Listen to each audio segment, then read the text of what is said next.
আমি সৈয়দা তানজিনা শাহাদাত। আমি জগন্নাথ ইউনিভার্সিটি থেকে ইকোনমিক্সে অনার্স এবং মাস্টার্স কমপ্লিট করেছি 2010 সালে। আমি ঢাকাতেই থাকি। আমি কাজ করছি একটা মাল্টিন্যাশনাল অর্গানাইজেশনে এইচআর অ্যান্ড অ্যাডমিন হেড হিসেবে। আমি কাজ করছি গত 12 বছর, এক যুগ হয়ে গেছে আমার এই প্রফেশনে। আবার নতুন করে পড়ালেখা শুরু করার চিন্তা করি, জিনিসগুলোকে দেখা যে আমি আসলে কোন জায়গায় পড়ালেখা করলে আমার ক্যারিয়ার ডেভেলপ হবে। তো সেখান থেকেই এখানে আসা এবং ইন্টারন্যাশনাল বিজনেস ম্যানেজমেন্টে মাস্টার্স করার চিন্তা এবং পরিকল্পনা করা। তো সেখান থেকেই পরিকল্পনা থেকেই অ্যাপ্লাই করা ফিনল্যান্ডে, এবং আমি jump university of applied sciences থেকে ইন্টারন্যাশনাল বিজনেস ম্যানেজমেন্টে অফার লেটার পাই এবং সেখানেই অ্যাডমিশন কনফার্ম করি।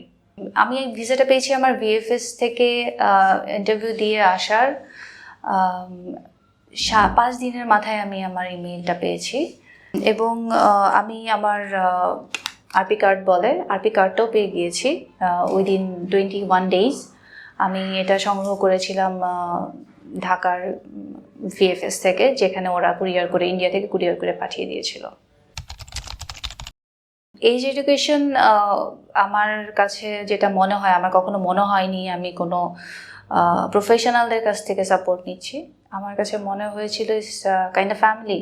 আমার এখানে আসা কিংবা আমি এখানে কাজ করা, তাদের সাপোর্ট এবং সবার কোলাবোরেশন আমাকে আমার ফ্রেন্ড এবং আমার পরিবারের সাথেই আমি তুলনা করব তাদের সহযোগিতাটা। অবশ্যই, যেহেতু আমি বললাম যে দে আর লাইক মাই ফ্যামিলি, অবশ্যই দে আর ভেরি প্রফেশনাল এবং দে আর ভেরি তারা যা কাজ করে তারা খুব মন দিয়ে করে।